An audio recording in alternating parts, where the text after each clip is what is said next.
Welcome to Rick's Corner, brought to you by Old School Labs, the brand I trust and the only one I put my name to.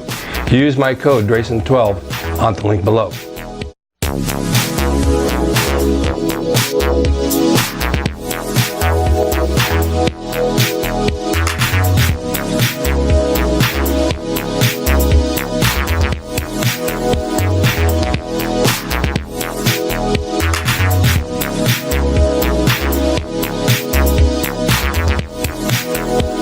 Welcome to Rick's Corner. The man, the myth, the legend.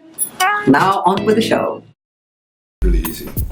Welcome to Rick's Corner. I have a guest tonight today who's been a friend of mine for many years. And he's won a lot of contests in bodybuilding as a pro bodybuilder, and I've been trying to get him here, but he moved out of town, and now he's in town, so I grabbed him to come over, and it's my honor to have Aaron Baker. Rick, thank you for having me. Finally, I get to be here. I know. I appreciate you. What titles have you won? Southern California, Mr. California, Central California, Mr. USA, heavyweight and overall. Yeah. Top 6 in the Arnold Classic, second in the Ironman. That's awesome. What was your competing weight? What was your body weight? Competing weight for the most part was, depending on what year it was. Oh, I see. Towards the end, it was closer to 235. But for the most part, it was around 230. It really varied. When I won the USA, it was I was at the bottom end of the class, and then I started to put on more mature muscle mass. Yeah. So it just kind of matured into it. Do you still train? I do. Every day? Mostly every day. Do you train like you used to? Almost, but I listen to my body, and you know full well you've got to listen to your body. It will tell you exactly what it needs. There's no question at all, and oftentimes it needs rest more than it needs to be in the gym. So I just have to have the confidence to know that when I need to rest, I need to rest. And it's hard to tell yourself that. It really is. You know, when you're used to training like you are and I am, and you want to go to the gym, and you don't go to the gym, and that's a particular time you go, you say, what do I do with the time now? Well, exactly. And you know, it becomes programmed in us, that innate diligence of making it to the gym. And there's been times when I've had to make myself rest. Yeah, that's what I mean. Yeah. When I know I'm tired, but we're so used to pushing past that physical limitation. How do you divide your body parts up? Still pretty much the way I did for the latter part of my professional career. Legs are all one day. Yeah. Chest is all one day. Yeah. Arms is all one day. Okay. And back and shoulders are all one day. Now, when you say one day, is that once a week? Pretty much. Did you do once a week before? I did. There were times when I would combine shoulders with arms. Yeah, I did too. I mean, it's a great pump. The blood is already local. Yep. You know, once you do shoulders and your tries are already warmed up. Yeah. So it's an easy transition. And that can actually help your bicep and tricep pump.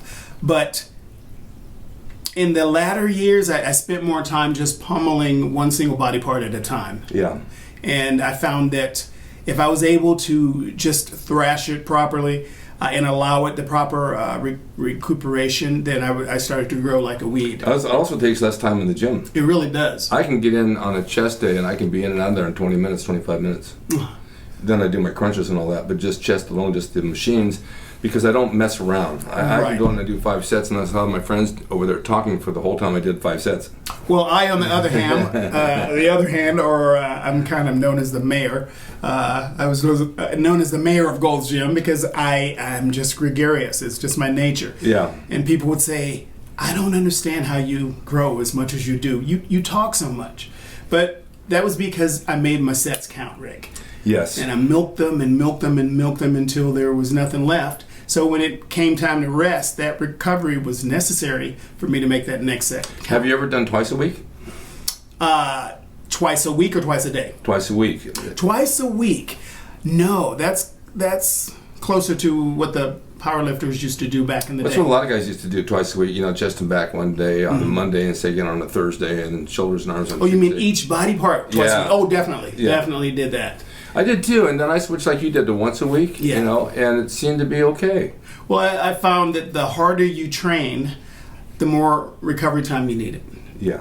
And so if you really, people would be surprised that I train one body part once a week, but if you really train it thoroughly and you really stimulate those fibers deep down, it takes 4 to 5 days to fully recover. Yes, it does. And so training with Mike Minster, that was one lesson that I learned over and over again, was the importance of rest. Do you always get a pump? I do. You ever had times when you don't? Only if I was on extremely low carbs. I've always pretty much got a pump, even if it took me longer to reach that pump. And sometimes it's hard work and you feel like nothing's going on. I'll tell you, on the diuretics, I can't get a pump. Well, all the water's out of my system. Right. And your muscle bellies and Yeah. your veins are so... It just doesn't work. Yeah. How about your diet? Diet nowadays, I follow a pretty common staple of whatever I want. No, I know you do. Chicken, beef. I have fish occasionally, but I'm not a big fish person because it doesn't last. It's not satisfying. It's like the Chinese food of lean protein. It's just not satisfying. It's really not. Well, the reason I even ask is because I had lunch with you once at the firehouse, and you had a burger, fries, and a Coke. Okay. And I said to you, how do you stay so big and ripped eating like this? I don't know, I eat like this all the time. I was clearly on a mission then with the burger, the fries, and Coke. Yeah. I mean, it's been so long since I just remember the conversan. Had soft drinks. I haven't had soft drinks for, Well, maybe it wasn't a Coke, but I think it was. And it probably was. I mean, it could have been a Diet Coke. Oh, yes, most likely. But you said it's okay, I can eat like this now and then, and I don't get fat. And you didn't. No. All right, so then you decided to go into professional wrestling. Yes.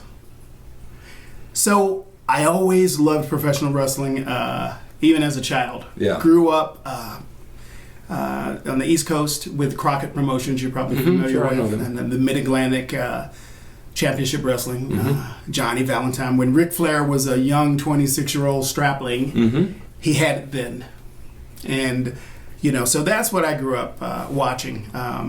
The Johnny Weavers and the Anderson brothers and that. And then so you made the decision to try it. After professional bodybuilding, so I retired from bodybuilding in 1998 for the first time, and Rick Bassman was running a school up in Orange County. Orange County, right? You remember that? And I think it was Ultimate University, and it also had a mixture of UFC fighters. Yeah. Mark Coleman and quite a few of the... Yeah, I had quite a few of those guys. Exactly, on that roster. But I decided to begin to go to school for that, and it was really a great opportunity because I always wanted to learn how to bump, how to work in the ring. And believe it or not, I wanted to be a professional wrestler before I wanted to be a professional bodybuilder. But I wanted to be the world's best built professional wrester. Well, that's the way to look at it. Exactly. And then you started doing matches for him. Yes. So we had house matches, and actually our first house match was the night that I met you. And I remember what you said to me when you got in the ring. Do you remember? No, did I work with you? You did. No, I have a copy of the match, but go ahead. I was as green as Incredible Hulk. And he says, you're going to work with Rick Drasin. And I went, oh, I know Rick Drasin, Jimmy Hulk. And you got in and you whispered in my ear, you said, don't worry. He says, I work as light as a feather. You won't even know I'm there. He said, I'll take care of you. Yeah. And so you've taken care of me in the ring. You've taken care of me outside the ring on numerous occasions. And I just appreciate you very much. And just we had a good time, and then later on you broke your wrist. Yes. Right at the height of the UWA That's so climb debilitating to have that and happen. descent. Yeah. I was in great shape. I was really starting to progress and get a little seasoning. Yeah. And but things happen for a reason, and you it's what you do after that that matters. You know? Yeah, I mean, I had a friend of mine break his wrist out here in my ring, and he was off for a little while, but then he went to WWE and did the NXT for a while. He got back into it and he healed up, but it still takes it out. I tore my quads in the ring in 2001, and I had to take 8 weeks off. And it's like, oh my God, why does this have to happen now? You know? Yeah. So was that? Well, it wasn't a broken wrist; it was a torn bicep. Oh, it was. Which was even. Oh, I mean, it was a really quick recovery. I didn't know that. I thought you had broke your wrist. No, I fractured my ulna when I was training at Ultimate University, blocking a kick. Fractured it, and so I started making arm braces that were different colors and matched my wrestling boots. And so I matched my outfit, and I had plastic spikes on it and everything, and so I just got creative and had fun with it, and I continued to wrestle and bump with it until it healed. What made you decide to stop? Well, after the torn bicep, my wife at the time didn't really want me to go back in to wrestling, and at that time while I was recovering, I increased my personal training business and just kind of ventured off into that direction. Meanwhile, took me maybe 3 months before I was given the go-ahead to actually curl a 3-pounder. Oh, I know. That was the best news I could ever have. I know. But, you know, wrestling it's fun if you can do it part-time and just have fun with it. I made a commitment out of it, and when you make a commitment, then you're full-time. Right. And it's a lot of traveling, it's a lot of moving around, it's a lot of chances for major injury. Oh, without a doubt. It's not a question of if you get hurt, it's when. No, you're going to have something happen every match. Something's going to get pulled or hurt or something, bruised.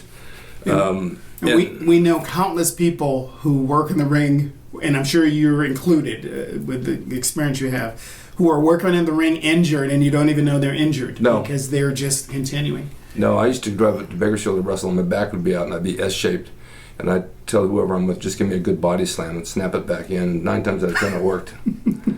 But I worked with Matt Birch down there, too, that time. And same thing. He said, you're going to be working with Rick Drasin. And Matt came over to me, and he was shaking. I said, what's wrong? He says, well, frankly, Mr. Drasin, I'm scared to death. I said, You're going to kill me. Don't be scared with me. I said, we'll do hold to hold. He says, well, I don't know any holds. I said, didn't teach you holds here? He says, no. Taught me how to do a suplex and a body slam. I said, no, we're not going to be doing those. Was that at Ultimate U? Yeah. So we got in the ring, we worked around a little bit, and finally I said, look, we got to kill some time. We need to kill a few minutes here and there. I'm going to hit you with a chair, throw you out of the ring, hit you with a chair. You stay down there. And I'll just go around and work the crowd, and then threw him back in, did a roll up, and that was it. Right. So it was easy for him. Right. People it was like Matt. Yeah, well, people don't know what to expect. Right. They think you're going to kill them. Right. Well, you are the equalizer. I mean, come on.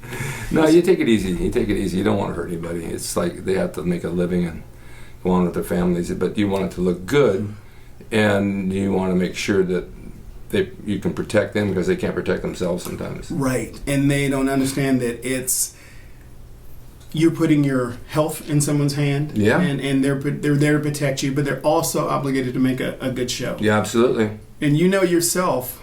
I mean, I was a huge wrestling fan. You know yourself, the old tradition of how the business was run.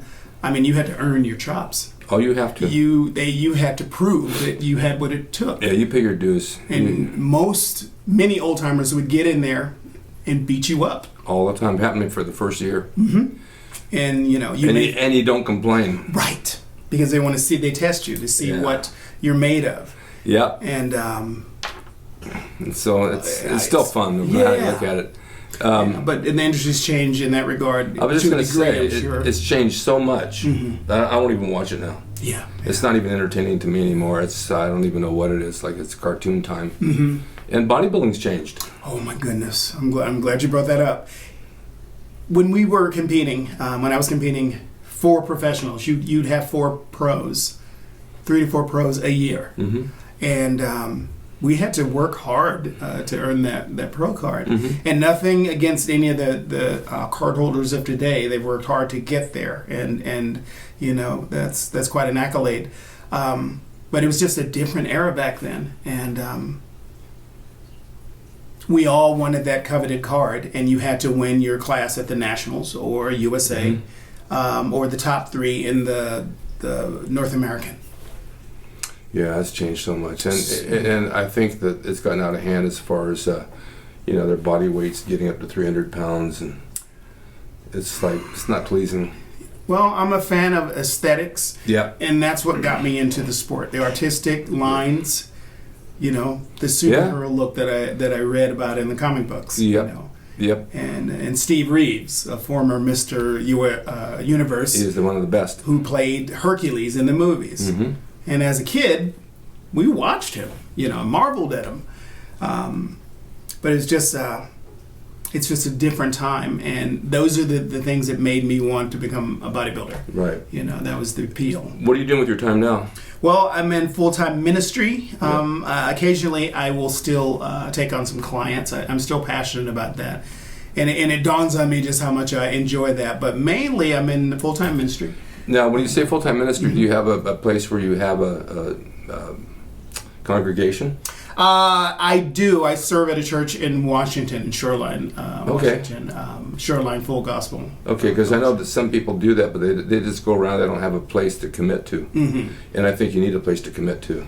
Well, indeed. And I serve the body of Christ. I go out, I counsel during the week. I preach and teach. That's very gratifying. It's extremely gratifying. Yeah. I travel and doing speaking engagements, equipping saints. And one of the things I do that's really gratifying is I go out and I pray for the sick in the marketplace. So every week, people will come from other countries, and they will come to go out and learn how to pray for the sick. How'd you get into that? Well, I've always wanted to, but that comes from being a believer in the body of Christ. And it's not anything that I have. It's not some power that I have. The power is not from me. It's from God. So I just trust and know the authority that I have, and I pray with expectancy. And we see miracles every week. It's amazing. It's mind-blowing, and it defies logic and reasoning. I like to give, and I do on my show, motivational speeches. And I'll talk about how to be a better person, how to reach your goals, how to bypass those roadblocks, and how to not let anything stop you from what you want to do with your life. And I'm good at it. And it's not religious-oriented. It's more about your personal will to keep moving forward. And you have to have that in life in order to amount to something. You can't give up. If I would give up on this leg and I never walk again, I would feel really guilty that I didn't at least try. Right. And I don't even like the word try, because try to me means fail. Try means allowing the possibility of failing. Exactly. So you have to think what you got to do, and you do it, and the outcome is usually really good, as long as you believe that it will be. Right. And a lot of people come to me and they talk to me about their relationships and about their home life and about their business and about what they don't know what to do with themselves. They're working a job, they don't like the job. How did you ever work by yourself and do an entrepreneurship for myself? I said, I just knew what I wanted to do and did it.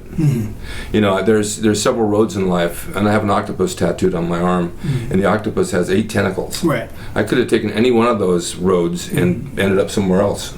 Exactly. That's what that represents. Now, if I hadn't taken the road I'm on, who knows? I might have stayed in Bakersfield, got married, and had 6 little kids, and selling cars at Three-Way Chevrolet. Right. Exactly. But I chose not to. I chose what I wanted to do, and my father died when I was 18. My mom was very good. She was very good supporting my mom, supporting me. She didn't like wrestling, but mother does. Exactly. But she put up with it, and I just kept saying, no, I want to do what I want to do. And that's for all of you out there too. If you have a passion, if you have the passion to do it, then do it. You're only here one time. Exactly.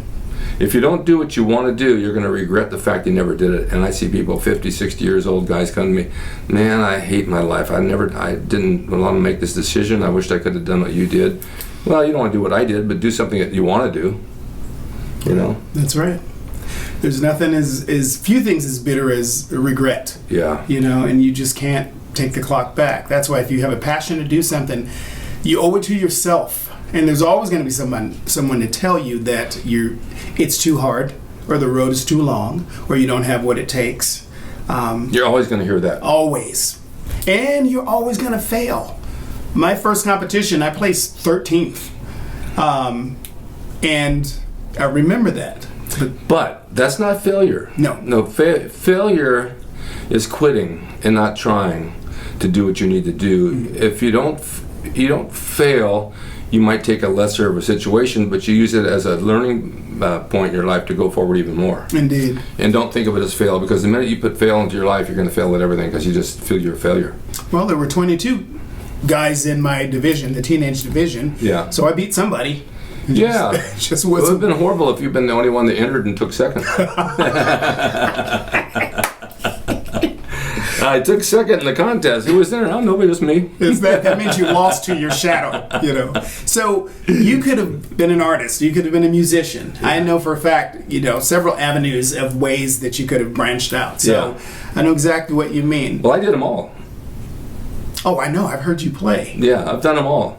From music to art to tattooing to silk screening to airbrushing to wrestling to bodybuilding to acting to stunts. And I did it because I wanted to. Exactly.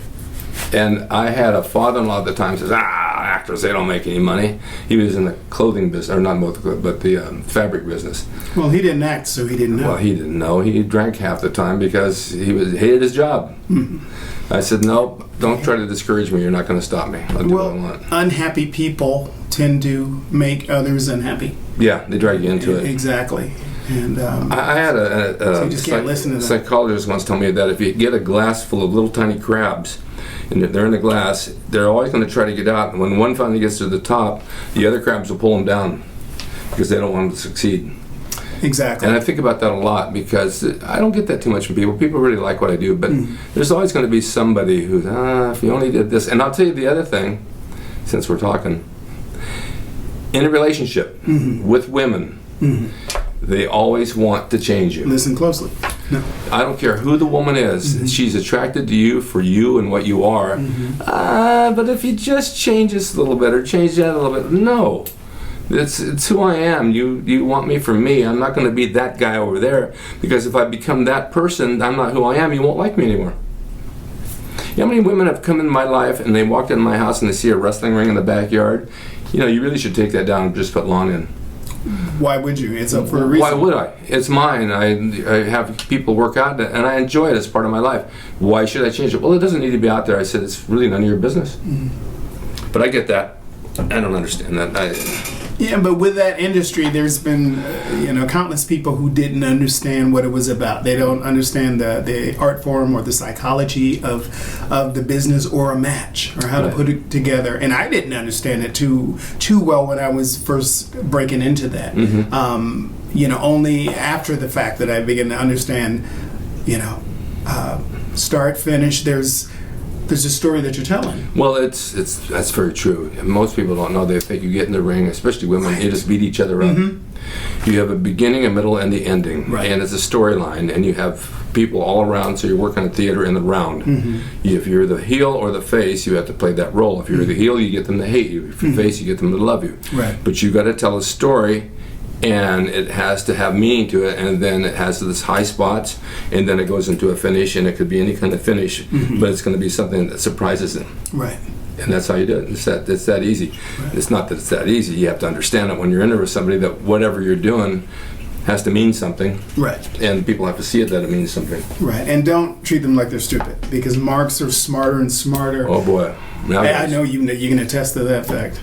Nowadays. Fans are smarter than ever, and if you do something that doesn't make sense, it's an insult. Yeah. Yeah. And it's like, really? Don't sell a punch that's 6 inches away from your face. Yeah. Yeah, I've seen people do that. Well, I know there's stories in the business of certain wrestlers who would not stand for that, and they would make sure to take it to the next level to make sure that it was real enough by making it real. Yeah. Well, I want to thank you for coming over here. I know it's a bit of a drive and all that, but we finally got it done. We finally got it done, and it flew by really quickly, and there's so many things we could cover and will cover in the future. Sure. And I'm going to have some pictures of you I'm going to post on this. They're on the internet, I believe. Okay. Aren't they? Oh, yeah, they are. Pick good ones.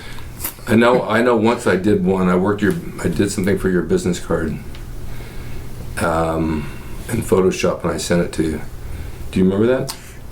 Describe it, and then it will. I took a picture of you at Dragon Fest. Oh yeah. And I laid it out on a business card for you. I just remember doing that. Was I like sleeveless, black? Yeah, that's right. Yeah. And you had your head shaved. It's a sword fighting outfit that I had on. And we were doing sword fighting demos and martial arts fights. Those swords are heavy. Well, a good sword and not a wall hanger. You know, sometimes you'll see people get a sword as an award on stage. The shiny, ornate ones. Those are not for fighting. They are basically clubs when you get to swinging them around because they're not balanced.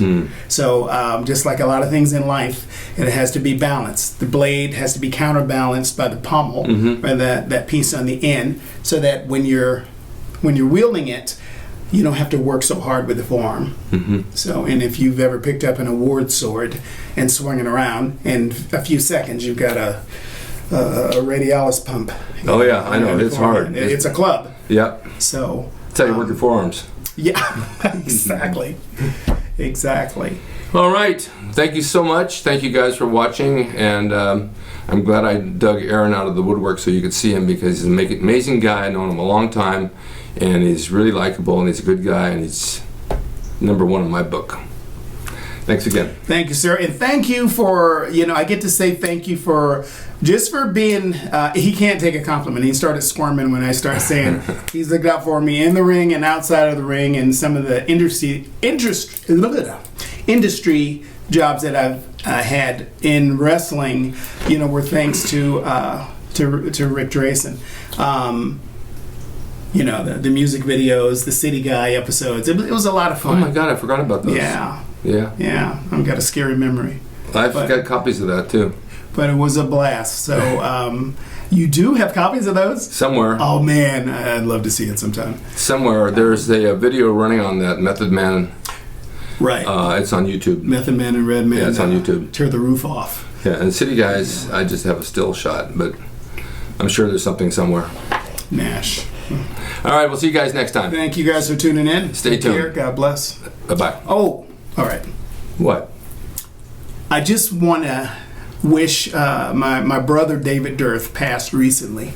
Yes, he did. He was a brother to me, and I'm still trying to get used to the idea. So I just want to wish his family and his close friends, and just send prayers for them right now during this time of bereavement.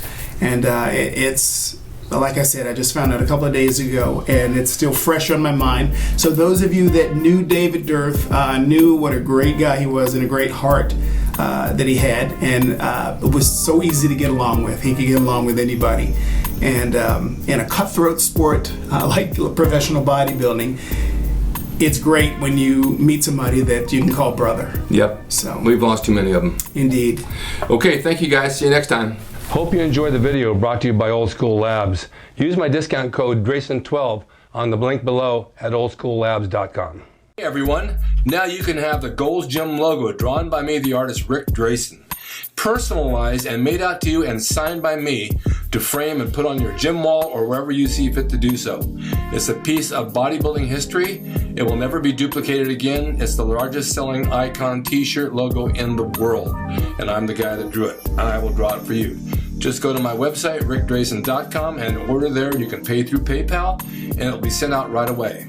And be sure to watch Rick's Corner for all the videos on bodybuilding, nutrition, fitness, pro wrestling, and anything that suits your interests as far as getting physically fit and being the best you can be from the golden era of bodybuilding.